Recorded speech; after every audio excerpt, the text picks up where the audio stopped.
Hi everybody, welcome to honey stories. నేను మీ Lakshmi. Vashishta the beast 153 episode యార్.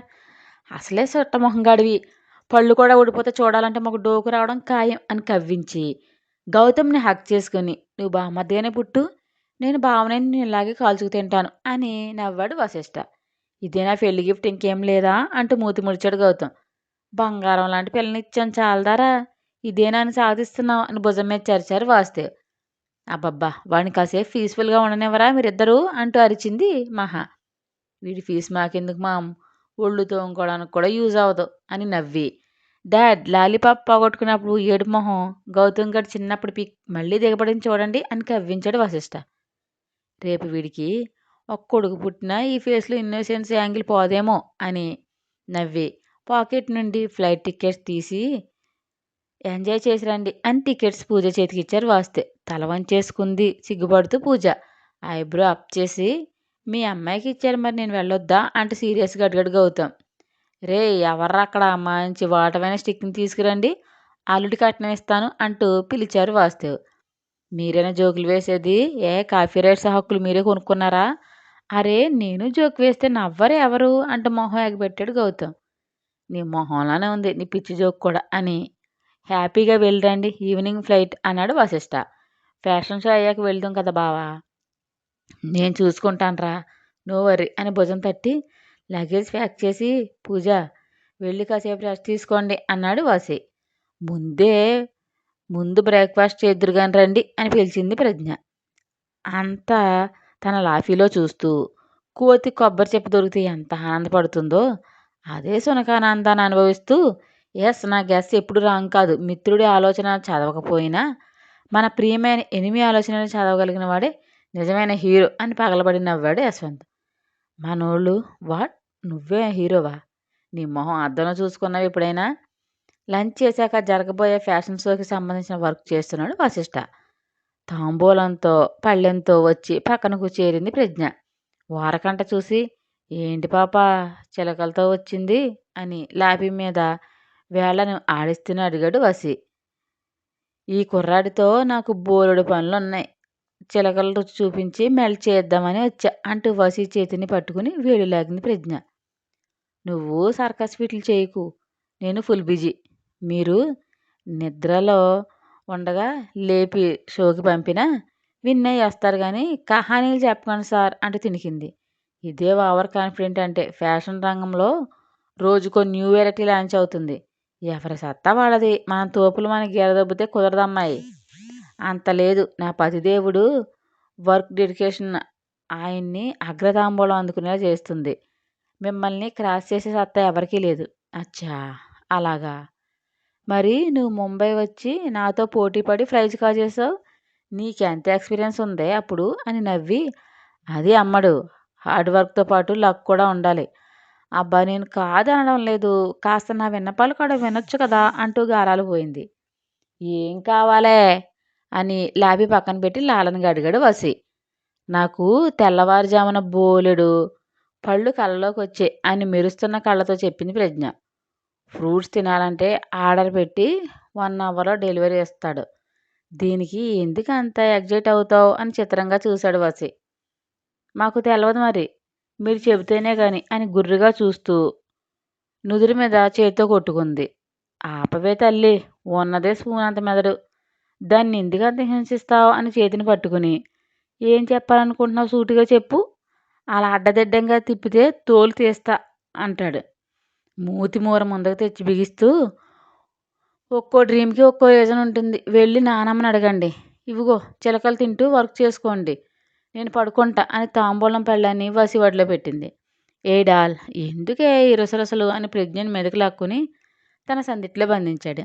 మీకు నా మీద ప్రేమ తగ్గిపోయింది, ఈ మధ్య అన్నీ కనిపెడుతున్నాను అంటూ కావాలని ముక్కు చీదేసి అలాగ నటించేది. దొంగ వేషాలు వేయకే అని చిట్టి నడుమును సవరిస్తూ, అలాంటి పజిల్ ఫిల్ చేయడం నాకు రాదే, నువ్వు చెప్పు, ఫ్రూట్ స్ట్రీమ్లోకి వస్తే ఏదో గుడ్ న్యూస్ అని నీ మొహంలో గ్లో చెప్తుంది, ఏంటా గుడ్ న్యూస్ అని మెడ మీద ముద్దులు పెట్టాడు వసి. వసి షర్ట్ బటన్స్ తిప్పుతూ, చిన్నప్పుడు మా పక్కింటి బామ్మ వాళ్ళు చెప్పుకుంటే విన్నాను, అది నిజం కూడా అవుతుందంట అని చిరుసిగ్గులు ఒలికిస్తూ వసి మెడ చుట్టూ చేతులు మాలలా వేసిన ప్రజ్ఞ. చిక్కిలి మీద పెదవులతో రాస్తూ, ఫ్రూట్స్ డ్రీమ్‌లోకి వస్తే మనకు త్వరలో ప్రిన్స్ రాబోతున్నాడని అర్థం. రైట్? అని అడిగాడు వసి. మరింత ఒదిగిపోతూ, నాకు బాబు కావాలి. అచ్చం మీలా ఉండాలి వాడు అంది ప్రజ్ఞ. సడన్‌గా పిల్లల మీదకు ధ్యాస తిరిగిందేంటి నీకు? సడన్‌గా ఏమీ కాదు. నాకు ఎప్పటినుంచో ఆశగా ఉంది. మామయ్య గారు వాళ్ళు కూడా అనుకుంటున్నారు. మనం వద్దని వాడటం లేదు కదే! టైం వస్తే వాడే వస్తాడు. నువ్వు ఆరాటపడకు. నాకెందుకో ఈ మంత్ కన్ఫర్మ్ అవుతుందని అనిపిస్తుంది. ఒకసారి డాక్టర్ ఆంటీని మీట్ అవుదామా? అని అడిగింది ప్రజ్ఞ. అప్పుడే తొందర ఏముంది డాల్. వాడు రంగప్రవేశం చేస్తే నేను పస్తులుండాలే అని కవ్విస్తాడు వసి. కేర్ తీసుకుంటే ఏమీ దూరంగా ఉండనవసరం లేదు మీరు అంటూ బొంగమూతి పెట్టింది. నీకు దూరంగా ఒక గంట కూడా ఉండలేనే అని. అలా అని బంగారం వస్తానంటే అసలు వద్దనను. వాడు ఈ వసి కొడుకు అంటూ గర్వంగా అంటాడు. అత్తమ్మ మామయ్య గారికి మిన్ను గురించి చెప్తే మంచిదేమో ఒకసారి ఆలోచించండి అంటుంది ప్రజ్ఞ. టైం వస్తే మనం చెప్పకుండానే అదే బయటపడుతుంది. బయట వ్యక్తుల నుంచి తెలిస్తే వాళ్ళు ఫీల్ అవుతారండి. ఎప్పుడు ఫీల్ అవుతారని ఇప్పటి నుంచి బాధ పెట్టలేను డాల్. నా మాట విని ముందు మామయ్య గారితో చెప్పండి. మా అమ్మ నాన్న భరత్‌కి కూడా తెలుసు. అత్తమ్మ వాళ్ళు భయపడతారని చెప్పకపోతే వేరు చేసినట్లు ఉంటుంది. అలా అనుకుంటే మనకే ఎక్కువ బాధ ఉంటుంది అంది ప్రజ్ఞ. పెదవి బయట చేసుకుంటూ ఇది నిజమే అనిపిస్తుంది. పిలిచేయ్ ఇప్పుడే చెప్పేద్దాం అన్నాడు వసి. అలా అనగానే గబాల్న బెడ్ మీద దూకినట్లు దిగి ర్యాపిడ్‌లా పరుగు తీయబోయింది ప్రజ్ఞ. చేయి పట్టుకుని ఆపి ఏంటే ఆ పరుగు మెల్లగా దిగలేవా అని గసిరాడు వశిష్ట. సన్నగా నవ్వి మీ ఫ్రెండ్స్ ఇంకా బజ్జలోకి రాలేదు. వస్తే అప్పుడు మెల్లగా నడుస్తాను అని వెళ్ళింది ప్రజ్ఞ. దీనికి సడన్‌గా పిల్లల మీద ధ్యాస ఎందుకు తిరిగింది? అన్నీ తిక్క ఆలోచనలే అని నవ్వుకున్నాడు. 10 నిమిషాలు మొత్తం మహా వాళ్ళని తీసుకొచ్చేసింది విత్ బామ్‌తో సహా. ఏంటమ్మా మీ హడావిడి అని వచ్చి సోఫాలో కూర్చుని ఇప్పుడు చెప్పండి ఏదైనా గుడ్ న్యూసా అని మొహం విప్పార్చి అడిగింది మహా ఆంటీ. వసి ప్రజ్ఞ వైపు చూశాడు.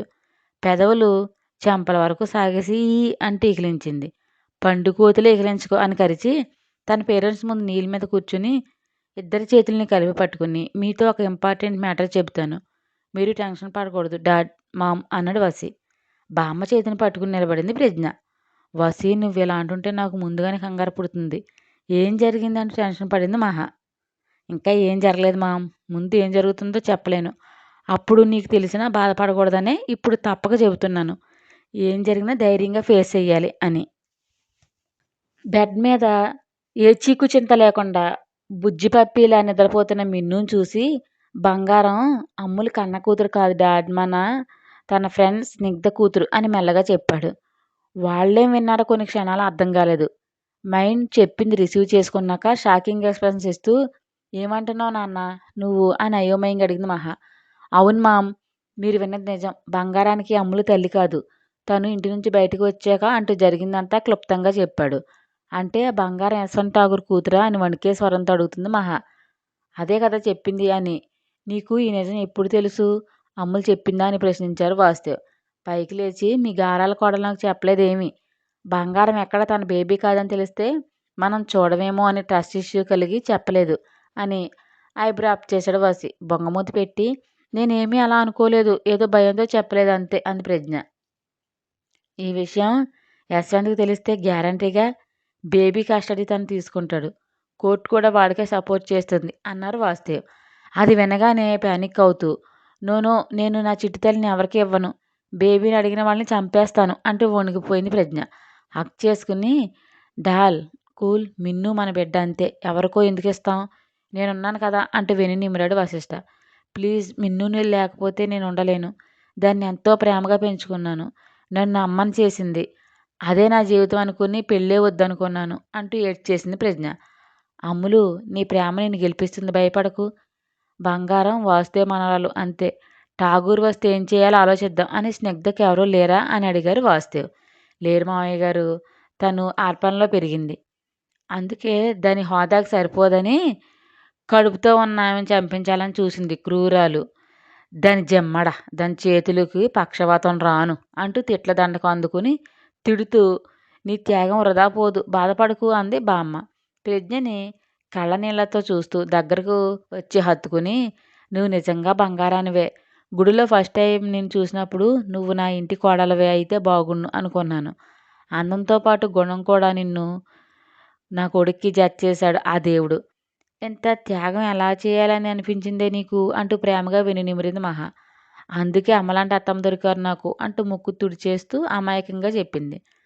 నవ్వుతున్న తనని ఏడిపించాము అనుకుంటూ మహా అని వసి చూసుకో అంటూ తల నిమురుతూ అంతా మంచికే జరుగుతుంది.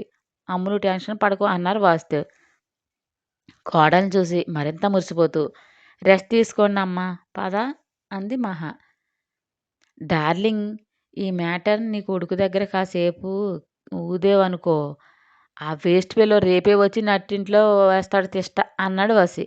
నేను ఎందుకు చెబుతానన్నా చంటిబిడ్డని కసాయి వాళ్ళ చేతులకి ఎలా అప్పగిస్తాం నేను తల్లినే అని వెళ్ళింది బామ్మ.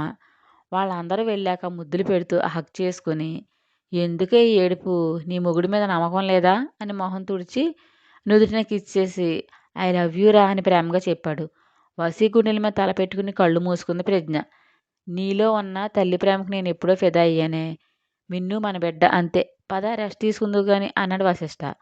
కోర్టు నిజంగానే యశ్వంత్ కోరితే కస్టడీ ఇస్తుందా అని బేలగా అడుగుతుంది ప్రజ్ఞ. అదే కోర్టు తన తల్లిని చంపినందుకు శిక్ష కూడా వేస్తుంది డాల్. వాడు అలా వస్తే నేను ఎలా వెళ్తాను. ఈసారి అమ్మ కొడుకుని ఉరికిస్తాను. Don't worry. ప్రాణాలు తీసి బిడ్డకు తల్లి లేకుండా చేస్తే ఊరుకుంటానా? వాడిని తొక్కిపెట్టి నార లాగేస్తాను. మా తాతతో కలిసి నార తీశాను చిన్నప్పుడు. ఆ ఎక్స్పీరియన్స్ ఉంది నాకు అని కోపంగా అన్నాడు వశిష్ఠ. స్టోరీని మీకు నచ్చినట్లయితే ఒక లైక్ ఇచ్చి కామెంట్ చేయండి ప్లీజ్. షేర్ అండ్ సబ్స్క్రైబ్ చేయండి బడ్డీస్.